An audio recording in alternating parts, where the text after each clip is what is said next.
Folsom Lake to Lake Tahoe, your backyard, where freedom grows. Oh, tall and strong as a cedar trees, it's liberty in EDC. Hello, everybody. Welcome to Liberty in EDC. I'm your host, Daniel Norman, and we are here with Kevin and Ben. So you guys are both running for district supervisors, but different districts, right? That's correct. Okay. So which districts are you guys running for?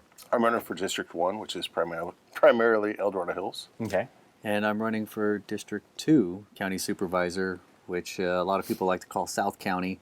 Takes up a little bit of the southern portion of Dorado Hills, wraps around into Cameron Park, Shingle, way out there into the boonies, Somerset, and out where I live off Lower Sly Park Road. So getting up towards Pollock Pines, but not quite. Okay. So this is our first one where we've had, two candidates on at the same time. So why did you guys want to do this together?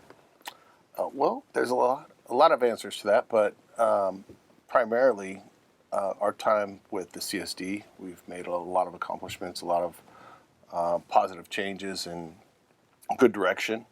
And with that, our number one goal is to serve the community and represent the community. And we felt with a lot of the occurrences going on currently at the county, and with our drive to be real representation for the community, is that our best opportunity is to take what we've done locally at a district level and move it to a county level. Yeah, and to maybe springboard a little bit off of that, no one board supervisor, no one politician makes it all happen. And when you're on a county board like this, it takes a majority vote to get any action through, right? Yeah. So I know firsthand in working with Ben here that we've gotten a lot done. Maybe on the staff level with the CSD, and of course a board member here with Ben. But when you already have a good working relationship, you're going into it with that. If that's the case, if we both get there, I know that we could be a dynamic duo. That doesn't mean we'd always run the same kind of vote. We're totally different people. We do have a lot of the same values when it comes to the community and representation. And I think that's what we're really finding out, is that enhanced representation is needed. We know we're effective. I know I can speak for both of us on that one. We're both very effective at what we're doing in doing right by the community, listening, and moving in the direction that they want to go in. So we're already working on building relationships with potential other board supervisors that may get seated. And you know what? Even if one or both of us don't make it, we're going to continue to work effectively as best as we can to make a difference for the communities that we serve. That's great. So what have you guys done with the CSD before? You want to take the lead? Go for it. This could be the whole topic, but we've more than doubled the amount of real estate we've owned, which is huge. That's all secured open space and parks and recreation that the community is going to have. We're constantly fighting for more. We've set up 2x2 collaborations within our subcommittee so that we can go out and act as a city. Even though we don't have city representation, we've already kind of perpetuated that motion so that we can represent the community as a city, not particularly a city, but basically collaborate all the different entities and partners within the community to work together instead of this isolation that's been happening in the past.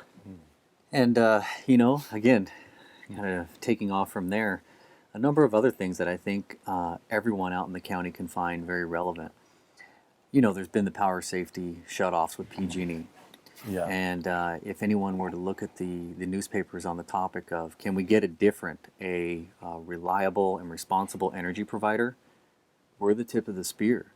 We're the ones who have been reaching out to SMUD, engaging their board members and their upper management staff and legal counsel to try to find a better solution to get that moving into the county. It's a big effort. It's a huge Herculean feat. But we're willing to tackle all of those difficult issues. So that's one of them. Ben talked about cityhood.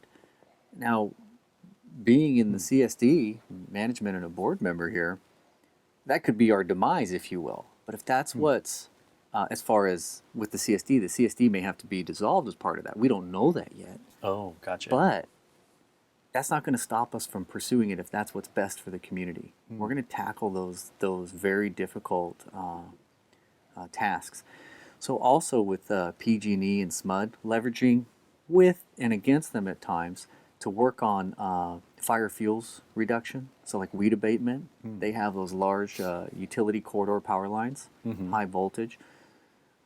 We have no problem calling them up saying, you need to get out here and be more responsible. So you talk about the power, you talk about energy, cityhood. You know, the county has a contract with Waste Connections El Dorado Disposal. They're a good provider. They do a great service. We also have one with El Dorado Hills CSD. We've managed a very effective contract with them in making it work well for the residents served and for the community overall, and trying to elicit the best partnership, the best kind of contract that we can. On contracts, you know, I've had a lot of questions recently where people are concerned about the contracts that are being let out at the county level. I can't speak to all the contracts that are being let out, but I know where we're at, we take great pride in having a very not only open and transparent public contracting system, and looking at all of our contracts, service contracts or construction, closely analyzing them out the gate, but also periodically to make sure we're getting the best deal for the public's dollar that we're utilizing. We really strive, and we talk about this a lot. How can we be better stewards of public funds? And that's a conversation Ben and I had a lot over the years. And you know, he's the board president for the second year in a row now, and there's a reason for that. He's doing a great job. And in short, we stand up for the community, and I think that's what the county level needs, is somebody that's really going to stand up. And for Kevin to have a piece of El Dorado Hills, myself to have a piece of El Dorado Hills at a county level, I think that representation and that strong stance against community first is really going to make things change. We probably, again, this is one of those where we can talk a little bit longer on if you don't mind. No, go for it. You know, road maintenance comes up a lot in these conversations for county supervisor, and that's a hot topic. You know, we need safe roads. We need a good road system for the traffic and the congestion we have. We need to be thoughtful. Well, although we don't oversee roads with the CSD, my family, of course, has a lot of background in roads and road maintenance, which people can learn more about on my website, which we'll plug that later, I'm sure. But you want to tell us what it is right now? Because I'm sure someone's going to be like, well, what is it? KevinLoewen.com. Okay. And my last name is Loewen. All right. So on that, you know, there's trail systems, though, that are typically tied into roads. Well, we have some trail system in our park district. Well, it's not just a park district, but the community services district.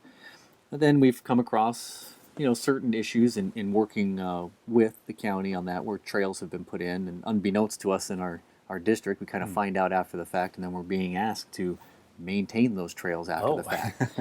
And, you know, again, being a good steward of public funds, let's have a better working relationship with those districts or other public entities. And I think that was a driver for us as well too. We feel as though the collaboration committees that we've been on, you know, working 2x2 meetings, so that's 2 board members and 2 board members of 2 agencies, and typically their executive management person. We find great value in that. We want those to be beneficial. I think we can take that to another level, being at the county role, and be better advocates for the communities that we're serving. That's that's why we're here today. We have a lot of ideals and values that align. Again, we serve different areas, so there's different issues. Yes. I have much more rural area issues probably. I think the whole county appreciates that rural quality, but it just gets more rural as you leave the western fringe of our county itself. And to the same on that 2x2, we set up the 2x2s for kind of cut through the bureaucracies. Let's get down to business. Let's meet each other on a personal level. And we continue to see the bureaucracies come in the way. So we've exhausted that avenue. And so our next best thing is to say, hey, let's just cut it from the top instead of from the bottom.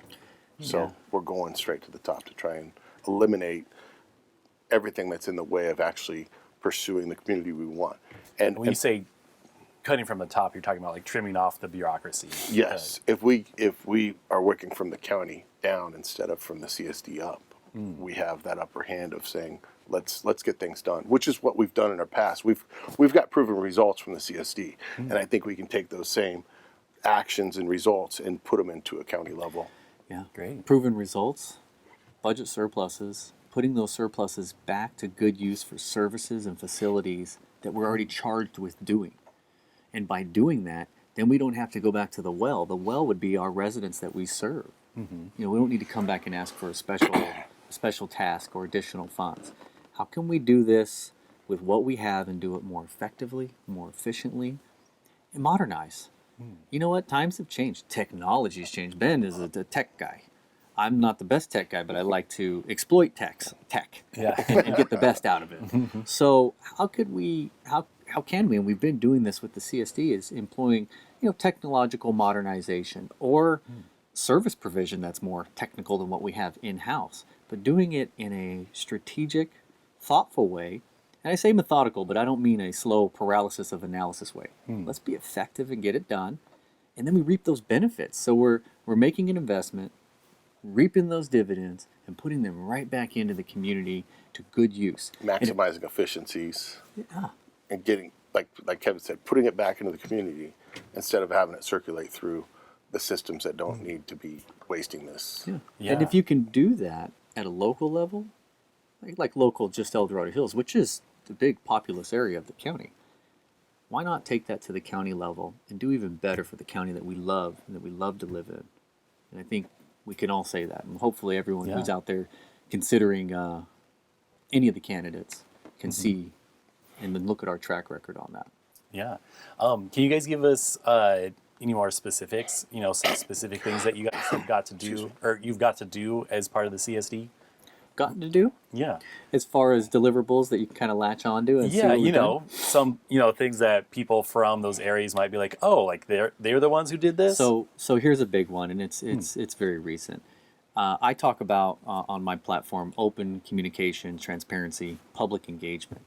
I think that is a key overarching platform point because I've been in public service for nearly 20 years now. And I have been there. And I've been there with different boards and staff who we feel like we know the right way to go on whatever it is, whatever topic, issue, facility. And boy, do we find out how wrong we were unless we really go out there and engage the public and find out, are we going in the right direction? Yeah. So tying that to something that we've done recently, everyone knows the topic of the old executive golf course, the Central El Dorado Hills specific plan. Again, we talked about SMUD and working towards that. Tip of the spear on the Central El Dorado Hills specific plan. People can go back and look at the letters authored by me, authored by the board, or in collaboration, in trying to position the community's interest first before any other agency, just the community's interest in preserving that open space recreation, 98 acres of the old executive golf course. There was a special planning commission meeting. We asked for that planning commission meeting to be held in El Dorado Hills. I know personally my office asked for that. You need to go to the people and engage them in a meaningful way that's going to bring out those results so you can be guided. We are asking to be in these roles so we can be an advocate and represent residents. So to get in there with our platform on day one, we need to continually find out from those residents as we go through, and that's what we've been doing. So on that, and I'm going to make 2 points on this one. Yeah. Tip of the spear, that special planning commission meeting, the community held the spot for us to speak first, to talk through what the community service district wants and what we've been saying we're trying to preserve for the community. I think that is a huge deliverable. It is no easy feat to feel like you're battling against the process. Well, and it speaks volumes about what the community thinks about us representing them as opposed to the county level. And that same energy and that same trust and belief in us, we can take that to the county level. And I think that will move mountains. Wow. So on that platform point I had about public engagement, our agency We got the statewide award through the California Special District Association for public outreach and advocacy of a large special district. Wow. That was huge. There are thousands of special districts. And when was that? Well, we were awarded September of 2019. Wow. So this is Very recent. This is recent. We are delivering and doing what we were supposed to be doing for the community. And that's not just through parks and recreation. That CSD provides other services. We're the contract management for the waste hauling. So we're the waste hauling authority. We do CC&Rs. That's a little something special. What's CC&R? Oh, your codes, covenants, and restrictions, kind of like HOA rules. Oh, But okay. we are one of just a handful of agencies, public agencies, given that authority and right to go in and do CC&Rs. Cameron Park is one of them as well, too. Cameron Park CSD. It's a little unique and it's challenging, but we're always looking for ways to find solutions with and for our residents when it comes to CC&Rs, rather than being punitive. Again, it's this more positive approach. Problems have solutions. Let's think outside the box and let's get stuff done. You know, again, you guys, for deliverables, here's another thing that your viewers and I think this community could appreciate. You hear a lot about housing crisis, right? Well, how could we have effectuated any change for housing? Well, check this out. Housing and new housing developments, each permit application has fees. Development fees, mitigation fees. There's one for Parks and Rec. Well, our agency was overdue for making any adjustments to that park fee. It had been 10 years since it had been adjusted. No inflation, and it was becoming an uphill battle to try Park to... fee to like go into the park? Oh, no, You're talking sorry, about? to clarify the park fee. So when new residents come to live in the community, and this is like a new home build, so they apply more pressure onto your park system, just like a new resident would apply more Oh. pressure to your road system. Right. So if you have a certain level of service, if you start adding more residents without adjusting your service level, your level of service will go down. Now, I tend to think that's unfair for our current residents, for them to, you know, hey, bring on new folks and they don't pay their fair share towards level Right. of service impacts. Gotcha. That's kind of what it comes down to. So it was becoming a darn near a fight to get this impact fee adjusted. We ran through all the studies, worked with all the builder groups and all of that. Well, when it came down to it, in front of the County Board of Supervisors, May 22nd, 2018, there should be a video out there with the Board of Supervisors meeting. I know I personally offered up, and I had the support of the board at that time, and I think we still do. We offered up that if the county needs to meet its affordable housing criteria with the state, and that's your low, very low, and moderate priced housing, we offered up to waive that fee for those to help the county meet its goals. Now, I talked about level of service. Yeah. Yeah, but we also understand that there's a crisis. And if the county was truly committed to resolving that crisis, as it appeared as though they were, then we offered it up and put it on the table. And your question would be, did they take it? No. No? No. How much is that fee? It was approximately $10,000, and I think it was going up to around the $12,000 range, maybe just shy of it. So what we did is we talked about there being a problem and there being a solution, and the County Board of Supervisors, and I suppose staff maybe helped out, and the CSD, of course, right here, us, came to a middle ground, where they said, well, there's a different rate for multifamily than single family. How about we apply the multifamily rate to anything that meets that affordable criteria that I mentioned, the moderate, low, and very low affordability. The multifamily? Yeah, the multifamily rate is lower than the single family rate, so that's Okay. probably more like $8,000. So multifamily, I'm picturing more people though. Then wouldn't that have a greater impact, or is it opposite then? Well, multifamily, you may have a duplex that might Oh, or you may gotcha. have like apartments or something like that. Oh, okay. So it's like a split. But per cost. unit, you would still be paying that fee. Just Gotcha. try to have a smaller size home or dwelling space. So, yes, what have we done? Those are just a couple of things. And I think those show willing to think outside the box, Yeah. get to solutions. When we get to solutions. A lot of people in public office, they don't want to rock the boat. They don't want to take risks. They don't want to put their neck on the line. We've put our neck on the line, and I think we've succeeded every time.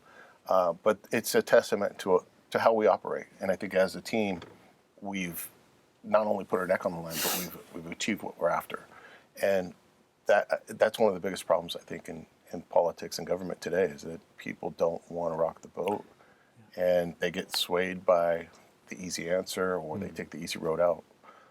We don't take the easy road out. We don't cave to the vocal minority. We stand for what the community needs and what's right. So, and it's paid off for us. That's great. It's hard. You have to have thick skin, and you need to have some skills going into it. So, time tested, proven results. I feel as though we've proven that. That's great. We have. So tell me, a little bit about you guys personally. How long have you lived in El Dorado County? All that type of stuff. Let's see. I bought a lot in early 2001, I believe it was. Built a house in Dorado Hills about 2002, 2003. Then I lived in El Dorado County since then. I had a short time in Paulsen and back in Dorado Hills. So, long-time resident. I've got kids that go to Oak Ridge and Rolling Hills. And I live in Serrano, which has its fair share of controversy in the area. So it's nice to have some first-hand experience with it. And we're working together with Serrano on several different topics, both at CSD, and if we go to county, it'll obviously overflow into that area as well. I have a business. It's called Wallabu. It's a marketing software company. We've been in business since 2007, and it's I think it's a great asset, because building software for a company, you almost have to learn more than a CEO knows about their own company when you build software around it. You've got to learn every aspect of it. And so you're building software for other companies? Yes, that's part of what we do is custom software. And I've, before 2007, did software development as well. But under the Wallabu business, it's been since 2007. But when you get a business that says, hey, we need software, you have to dive into every intricacy of that business to really figure out what's going on, how it works, where things go. And a lot of those things haven't been dissected or even labeled before. So to create software to make these systems work and those efficiencies happen are a lot in line with government work, is you have to really dive into how the system works, what's working, what's not, what people are comfortable with. If all the POs go into a blue box, do we label that a blue box on the software so that there's a less of a learning curve? Things like that are just not being done at a government level, because it seems to be very sedated. We've changed our program, I think, to more run like a private entity than a government entity, and with that, we've seen great returns on it. So I think we can, again, take that energy, that knowledge, that wherewithal to a county level and put it in place. That's great. And what about you? So I've been in the county for right at 6 years now, just approaching 6 years. So I don't have, you hear people talk about long time roots here, but I sought out a place like this county. I was down in Kings County for most of my early working career, and had my first two children, 2 boys, and I was seeing the impacts of the environment on them. And when I say the environment, I mean the physical environment. The air was horrible. The water. You start hearing about all the arsenic levels. It's scary. And some of those allergy effects were showing in my oldest son. And I'd looked at where I was in my career and education and said, you know what? We need to find somewhere better, if we can, for the family. And I looked, and I dissected and researched it, and I kept coming back to El Dorado County. And then when an opportunity came up in El Dorado Hills, I went for it, knowing that the job and the position, I probably couldn't live in El Dorado Hills, but that was great for me. I like more open space. So that's why I kind of landed out first, I actually landed out in Outingdale, which is in the Somerset area. Oh, okay. So that was great along the middle fork of the Cosumnes. We were there for, I don't know, close to 6 months or so, renting from businessmen in the county. Mark, if he's watching. They're great. Well, we've been working with Mark, and this is where you build relationships out here. Mark is also a gentleman or a business person who works on, finding cell tower locations, the right ones in this county. Oh, okay. Yeah, so that's come up before. But yeah, came out here about 6 years ago, and then we bought a home off Lower Sly Park Road. So we're about 20 turns and 7 minutes past Holiday Market if you take Pleasant Valley. Oh, uh-huh. Yeah, so it's beautiful. 3/4 of an acre. I love it. I really do. It's exactly what we were looking for. Hi, my name is Jeff Gutierrez, one of the owners of True Value Hardware on Missouri Flat Road. My parents are the original owners and bought the store 36 years ago. I grew up in the business and had my first day at 12 years old. The first customer I went up and asked for help, he said, "Yeah, go get someone older." I still get that response today, but now it's a compliment. Steel and John Deere are rated the best in their respective industries. And here at True Value, we have the benefit of carrying and being the local dealers for both of those products. I've always looked at being a salesman as you got to love what you sell. If you love what you sell, it's not gonna feel like it's a job. You're just getting the right equipment for the customer. The great thing about our store is you can do everything through the store here. We have a repair shop, we have rentals. If you don't know how to use it, we go over everything when you rent the product. I myself am a new homeowner, so I am getting an idea of everything that I need for home renovations. Everybody's got a different job, and we want to be a part of that job and help them through that job. It's very important for us to have a happy staff. Our staff is an extension of us. We support a lot of families through this business, and that's what I love. I love it when a customer comes in and says, "Hey Jeff, I need this," or "Hey Brian, I need this." It kind of warms my heart to know that our store has such a footprint in the community. We try to support our community in many different ways, and one of those ways is through donations. We definitely help out all of the local schools. We support Relay for Life, local youth sports, Eagle Scouts, Toys for Tots, many different organizations. It's important for us to be a part of the community and to really make an impact in people's lives.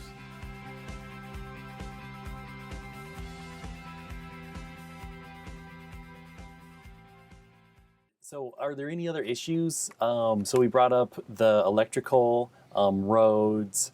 What other issues are important for you guys? The old executive golf course is one of the main topics.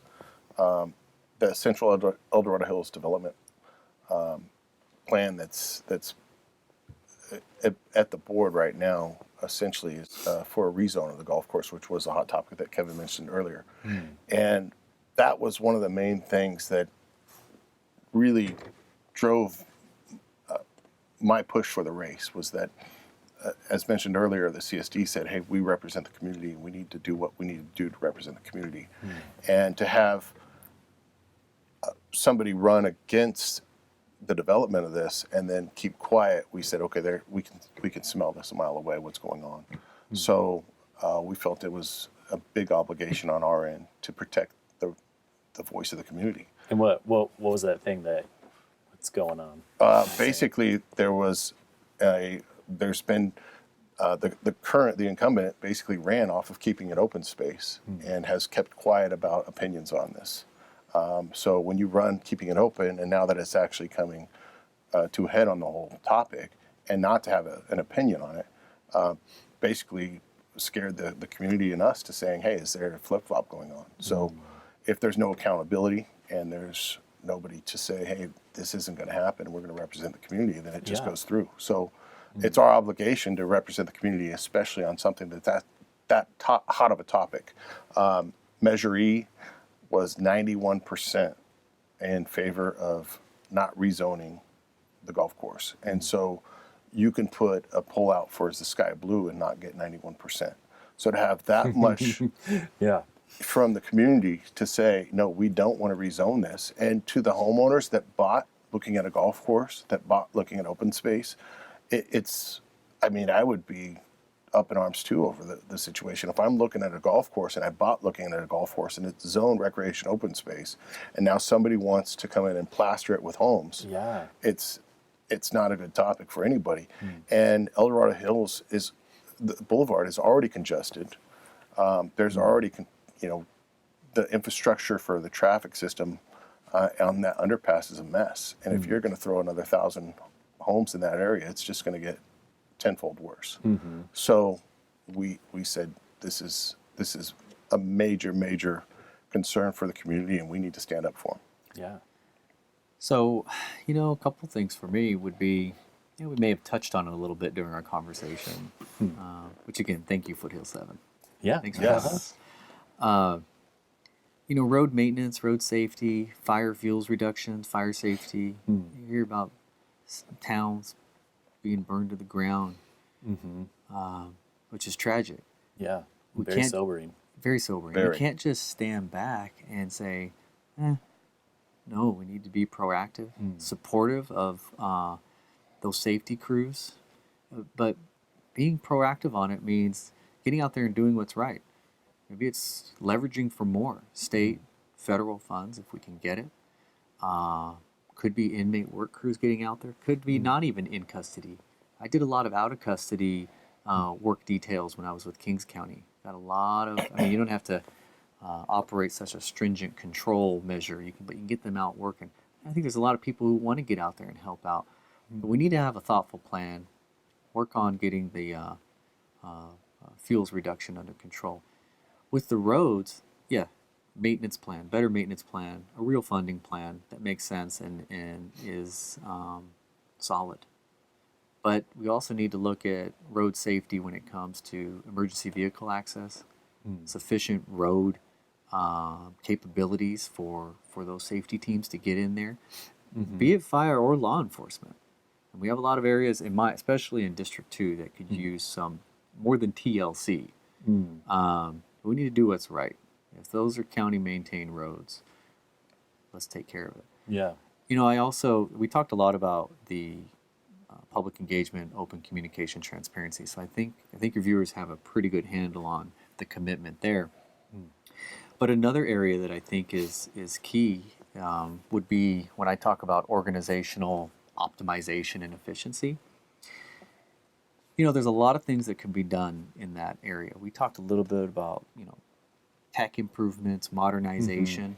There's also having a real plan for, natural attrition that will happen. That's when staff leave for retirement or whatever. Rather than just going back and filling that position, let's look at our real needs. Because if internal staffing and salaries and pension are eating up most of the funds, that comes first before you can put funds back out into the community with amazing services and facilities.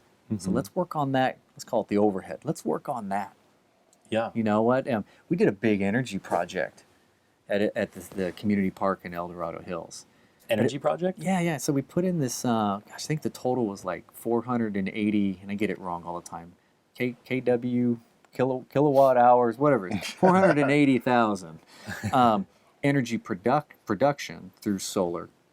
We also okay. put in a solar thermal collector to offset the heating at the pool.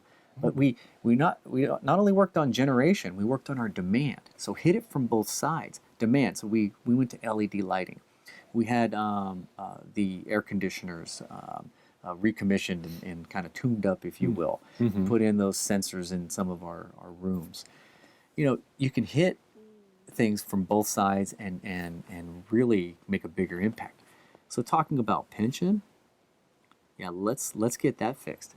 I could say that we have a fix in place at El Dorado Hills CSD, and that was through thoughtful and effective labor negotiations. So as the key negotiator and having the support of the board, working collaboratively on that, it's not all about a take. It's about doing what's right to make your pension system whole. Yeah. People go into public sector and they may not be the highest paid, but they are looking for some sort of pension. Okay, understandable. That's what we have in place. But everyone knows CalPERS is a little bit upside down on their funding. I'm being a little cheeky saying a little bit. So on that one, we came up with a plan where, yes, we can still be attractive and pay people well and be competitive because you need high caliber employees that want to do good. And you can work on a pension plan. So with Dorado Hills CSD, without getting into all the nuts and bolts, we believe we have a plan in place that fixes it. And that was through effective negotiations. Also, with internal optimization is accountability at all levels. All levels. From the top, it starts there. It's the policymakers, upper management, all the way down to any of the team members, because everyone's important on your overall team. But they better be there to do good services for the community. If they're not there and they're not enjoying it, I would hope they'd find something meaningful to fill their life's time with. Because we're looking to build a better culture like we've been doing where we're at now. And I think through that, you can have a bunch of, as we say, an awesomer kind of team. We're not just awesome, we're awesomer. So let's take that to the county level and work from the top down as policymakers and from, the position we're supposed to, and make it happen. Be effective and be accountable. So what does that accountability look like? You know what? Sometimes it means asking a lot of tough questions, and people need to deliver upon what they're saying. Don't bring in, bogus analyses. We can't use, bad words on television here, but garbage. Let's just say garbage. We don't want garbage. But also, if someone's doing wrong, go after it. And if that means, for instance, we just won a public employee relations board case with the CSD, and that was, we found out that there was, let's say, a misapplication of funding towards staff during unpaid leave time and leave time accrual. I'm getting into some jargon here, so I hope I'm not losing the viewers. We found out about it. We said it stops. And when you work with labor, organized labor groups, there's a process. It's all about process. Well, we're unafraid of process. We'll get it done. So we went through the process of notification, and then they didn't like that, and they challenged it. We said, all right, well, we're not backing down. This is what's right for the community. And we went and basically in front of an administrative law judge, and we won that. If accountability means holding someone to tasks through performance management and improvement, maybe coaching them up, or it could be coaching them out. If they're really not, that's real accountability, and that's just the fact of life. We're not saying go through and start cutting people out of jobs, but you have to be doing, this is an agreement we got into. If you're an employee, you said you're going to do a certain job, and then in return, you will be compensated for it. We both have to live up to our ends of the bargain. And we need to be doing it for who we said we're going to do it for. We're in public service. Yeah. And I'd like to say we should be in high quality, effective public service. That's a driver for me. I love that optimization and efficiency, finding and implementing, and it just makes me want to do more of it. It's addictive. That's great. So let me ask you guys, what's your why? Like, why do you want to be in public service? Why do you want to go for these offices that you're going for? Well, I think in kind of touching on what we've touched up to this point is to serve the community. We say the term every now and then, you can't unknow what you know. And to know that things are happening that aren't serving the community, you can't just sit back and watch it happen. You have to go after it and fight for the better cause. And that's a big driver for me. With the CSD, it really, I never planned on springboarding the CSD into a supervisor role. But when you take your overall assessment and goal, it's to make the community run and operate and be the best it can be. And if that means, like Kevin said, if it were dissolving the CSD to make a city, we're not against that. Our drive is to make things the best for our community. And we really feel like we have a gem, and we want to keep that gem polished. So by whatever means it takes, we'll take it. So why for me? Yeah. Kind of what I touched on before. I've gotten a taste of it, and doing for others. Kind of my motto or slogan: giving back to District 2, but really giving back to the whole county through my own knowledge, skills, and abilities. Working collaboratively with very effective other leaders, such as Ben here, and there's others, plenty others, I'm sure. It's I said it's addictive. It makes me want to do more, and it's not a thrill. it's fulfilling. I get a lot of joy from it, and you know, I don't sleep very much. I dream about the stuff I'm doing when it comes to this public sector work. Not always, but often. And I just I don't know, call me a workaholic, but at least I'm putting it towards good use when it comes to public service. You know, even my my college degree as a psychologist and a board certified behavior analyst, I apply that. I know I'm trained to work with those with developmental delays like autism spectrum disorders. But really, I've applied that towards a different use, which is organizational behavior management, performance management. And like I said, I love finding those optimizations and efficiencies and improvements. And then when you take that home, when I say home, our county, the larger home, and we can make it better for everyone else also, it feels really good. Like I said, fulfilling. So, yeah, everyone has their own reasons. But when you start to find out that it's not a singular, oh, I'm going to fix this one thing at the county, you can't be singularly focused. And you have to work as a team. Not just this team. There's teams that will be built. It's not what we're saying here today. It's not a, Kevin and Ben team only. Right. This is just a sample. This is a sample of what could be. I've also, pledged half of any net salary with the supervisor role because I plan on still doing what I'm doing with the CSD. So along with that, not only giving back, and I want to give back to my district through nonprofits that will directly, positively affect or impact my residents served. I have zero pension impact on the county because it's already handled with the CSD. Zero. That feels good going in there knowing I'm not going to have those impacts. That's just my unique situation because I've had a certain path in public sector. So I think that, I don't know, it feels special. That's great. Now, so someone's watching this. Why? This whole show has kind of been like why people should vote for you guys. Sure. But if you could sum it up for them, like why should we vote for you for second district or your first district? First district. Sorry, yeah, you're running for first district. So why should someone vote for you for first district?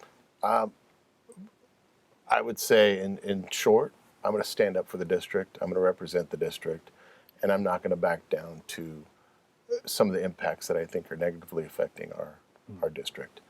I've got proven results.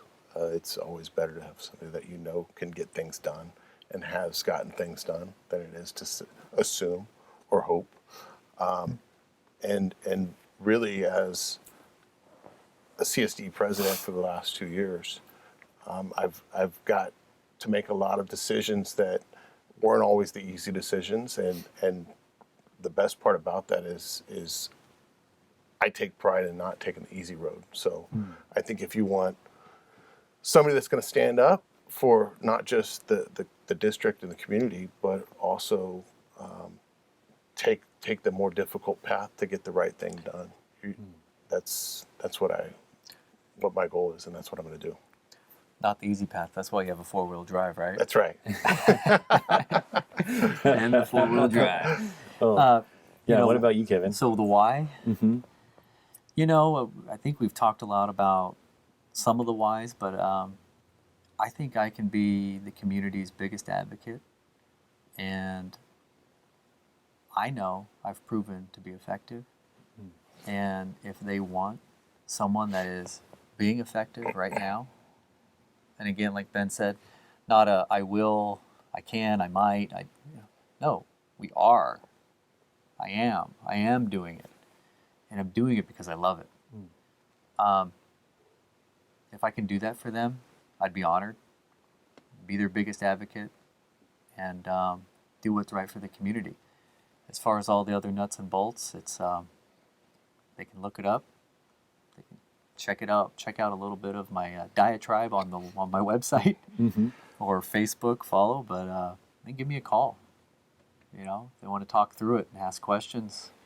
However, I like being available to residents, and maybe not in the moment always, but I'm there for them.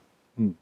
And yeah, I think that's a lot of the why. And I think they should feel comforted and comfortable in something that they know, someone that they can get to know if they don't know me, but they know what I do and that I get it done. And I can be any level of testament to Kevin's ability and drive. And that's, again, why I think we're here as a pair, is that we've worked together, we've produced together, and when you have group cohesion and you have proven results, I think it's just an easy and natural fit to take that and put it into a county level and say we're gonna do the same thing with a county spectrum instead of a district spectrum. And I also have family and young kids, and I want to preserve what we have. I think we have a great thing going, and so being a part of that preservation of what's so great about our community is a huge deal for me. That's great. Now, where can somebody go to learn more about you, or get involved in your campaign? Absolutely. My website is benjaminpaulsen.com, and that's Paulsen with an E, so it's PAULSEN.com. And I have several topics on there I cover. I also open an invite to any topics that somebody wants to ask about, because I'd like to address anything and everything that somebody may have concerns or questions about. Great. So it's kind of an open dialogue. Very cool. And then what about you, Kevin? So I did mention that I do have the kevinloewen.com, and I'm kind of a budding Facebook, which I've never been a big Facebooker, but trying to get that out there. That way people can engage in that way. But really, I'm very searchable online with some of my achievements. And then with the Community Services District website, all their agenda, minutes, many achievements, probably a lot of photos of Ben and I unveiling new facilities or what have you, what we've done beyond the glamorous ribbon cuttings. But at edhcsd.org, you can go back and search it out. There's the archives there of agenda, minutes, actions taken. Yes. It's in there. We can talk about it all day long, but again, proven. There's a testament there to be found, and I'm happy for anyone to search through it or ask any questions. Similar to Ben, I'll try to answer any questions that people have for me and engage in meaningful meetings and hear them out. Will we always meet and see things eye to eye? No, it's not always a yes. You can't always be a yes, because then you're not being effective. Yeah. I mean, you guys are representing different people at the end of the day, right? Yeah.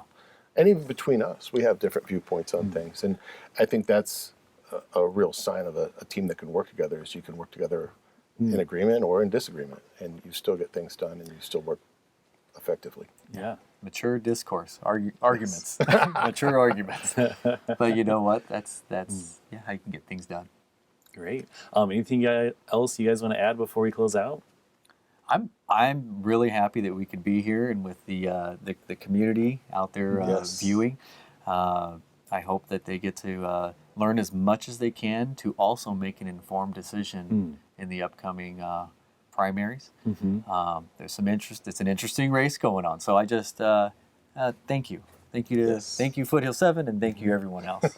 Yeah, and thank you guys for coming on. And really, as we've been doing these shows, like we have some really great candidates for these positions who are running, including you guys. And I've been really impressed. Especially us. Especially you guys. You can be lighthearted about all this too. It's not all stuffy. We're real people. Yes. No, and to the same regard, thank you guys, and definitely encourage the listening audience to do their research. Ask people what they want in the community if you live in District 1, what the hot topics are and what the answers are. And if the answers aren't there, then you got to ask yourself, why not? And so I have the answers that I think are the hot topics. No on the rezone, promoting what people bought into Dorado Hills for in the first place. So I support the community and the district, and that's what I'm going to do as supervisor if I'm elected. Great. All right. Thank you, everybody. Thank you for watching. And again, we have Ben and Kevin running for District 1 and District 2. And you can catch us on Comcast Channel 7 And you can also see us online at youtube.com/foothill7tv. And we'll see you guys next time. Bye, everyone. Thank you.